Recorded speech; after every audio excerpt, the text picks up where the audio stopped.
the court is at the last stage, but if there is no criminal information filed with the court cannot do anything. The court cannot decide the case unless an information is filed.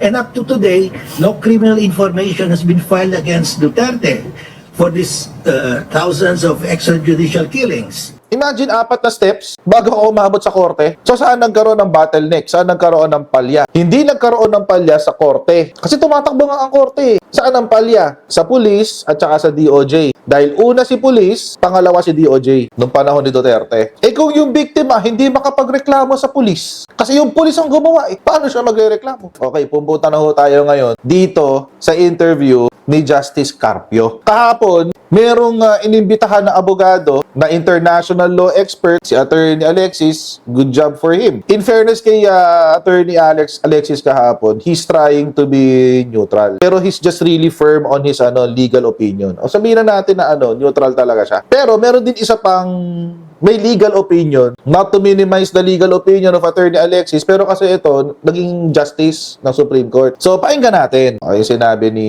Justice Carpio. Justice, from the very start, untenable na talaga yung position ni Secretary Guevara, di ba? Dahil nung secretary siya ng DOJ, dinipensahan niya yung Tokham. Dinipensahan niya yung policy ni Digong. Na ngayon ay nire-reject ng gobyerno. Kaya, even before this happened, talaga untenable na yung kanyang position Yeah, I agree with that because, di ba, sabi ng Philippine government when it was questioning the jurisdiction of ICC, the Philippines said that the courts are functioning. The justice system is functioning in the Philippines because under the Rome Statute, the ICC will come in if the country, the state, is unable or unwilling to investigate and prosecute the crimes that have been allegedly committed.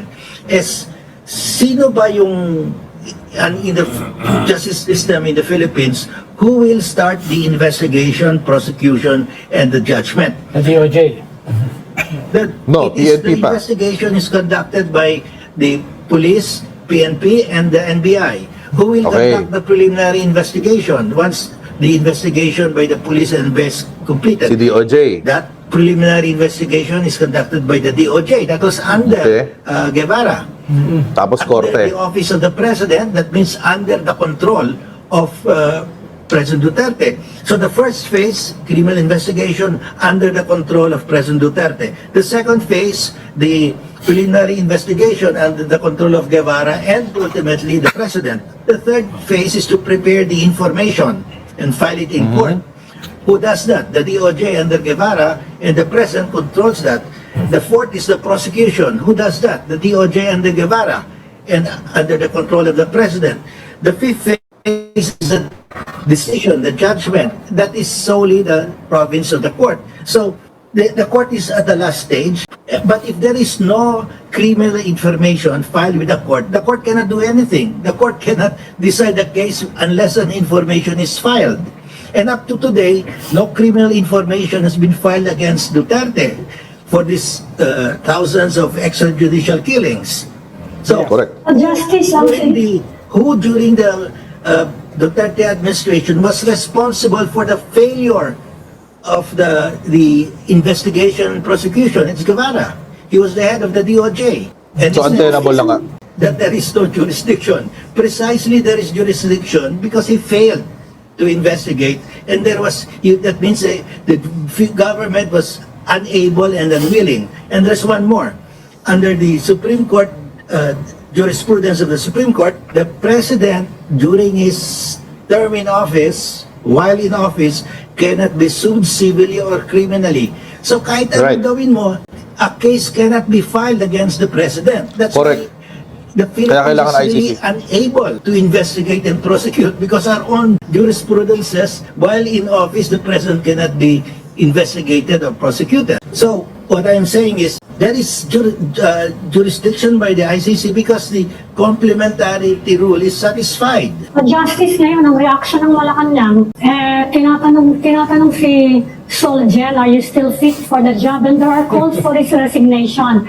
What's your thinking on this? Well, you see, he was responsible for the failure of the justice system because he headed the DOJ. He should have started the criminal investigation. The NBI is under him, and he should have started the preliminary investigation. The prosecutors are under him. He should file the criminal information. That's under him. Correct. And he should prosecute it. That's under him. But he did not do any of those things. Yun yung failure. That's why the ICC decided to come in. And So you think valid yung calls for his resignation? well, that's for him. But I think it's untenable already to be that he will head at OSG because it's very clear that he has been remiss in his duties. But the fact, Justice, that 11 other solicitors signed, or was it 10 other solicitors signed the what do you call that, memo, motion, manifestation, that's it.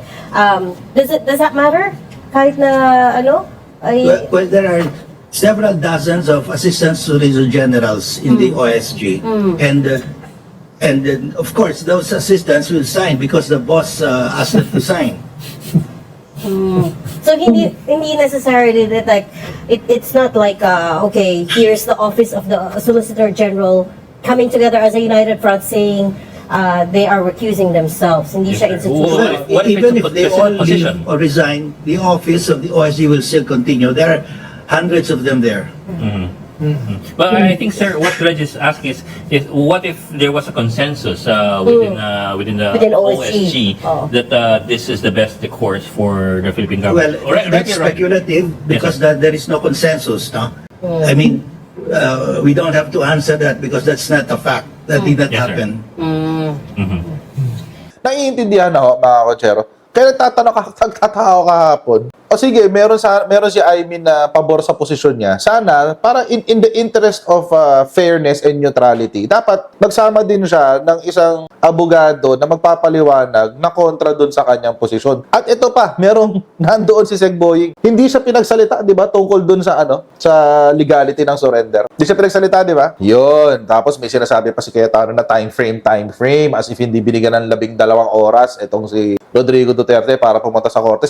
Tapos meron pang fake news si Aimee, sinasabi niya gabi daw inaresto. Baliw! Umaga inaresto, inabot na ng gabi. Diyos ko, my goodness. Itong si Aimee Marcos talaga. Si Aimee Duterte pala. Sorry, nadudulas ako sa Marcos, di pala siya Marcos. Si Aimee Duterte. So yun nga, the failure ng ang kapalpakan po ng judicial system was not the fault of the courts. Hindi yung kasalanan ng korte. Kasi sa step by step, na sinabi natin kanina, step 4 na si korte. Siya yung pinakahuli. Step 1, magpa-file ng complaint si biktima sa pulis. Step 2, mag-iimbestiga si pulis. Step 3, yung inimbestigasyon ni pulis at ang complaint ni biktima, isusumite kay DOJ sa prosecutor. Si prosecutor, pag nakitaan ng probable cause, na ngayon mas mataas ng requirement. Ang requirement ngayon is a certainty of conviction. Saka pa lang aabot kay korte. Si korte maglalabas ng warrant of arrest para arestuhin si defendant o yung nasasakdal. Imagine 4 na steps bago ako umabot sa korte. So saan nagkaroon ng bottleneck? Saan nagkaroon ng palya? Hindi nagkaroon ng palya sa korte. Kasi tumatakbo nga ang korte. Saan ang palya? Sa pulis at saka sa DOJ. Dahil una si pulis, pangalawa si DOJ nung panahon ni Duterte. Kung yung biktima hindi makapagreklamo sa pulis, kasi yung pulis ang gumawa, paano siya magreklamo? Yun ang dahilan, mga kotsero, kung bakit may failure ng justice system. It is because, ulitin natin, just to summarize the whole thing, may 4 na stages bago makarating ang kaso sa korte. The first is, magko-complain si biktima, si PNP mag-iimbestiga. Pag natapos sa investigasyon ni PNP, ifa-file niya yung complaint kasama ni biktima dito sa prosecutor. Si prosecutor, magkakaroon ng preliminary investigation. Pagkatapos noon, pupunta na siya sa korte para mag-file ng kaso. Yun ho ang steps, yung 4 na yun. Ngayon, sa kaso po ng drug war, definitely hindi umabot sa korte. Si complainant, si biktima, nagreklamo sa pulis. Pero si pulis hindi nag-iimbestiga, di ba? Wala na si pulis, dalawa na lang. Si pulis hindi nag-iimbestiga. May failure ka na ba ng justice system? Meron, hindi nag-iimbestiga eh. Si DOJ, nag-iimbestiga ba? Actually, minandate siya ng Supreme Court. Minandate siya ng Supreme Court noong 2017 si DOJ na mag-imbestiga. Nag-imbestiga ba siya? Hindi. Hindi siya nag-file ng preliminary investigation. So, mga kotsero, eto ngayon ang problema. Ano ngayon ang problema? Nasaan ang failure ng justice system? Nasa ating kapulisan at nasa DOJ. We really had a failure ng justice system nung panahon ni Rodrigo Duterte.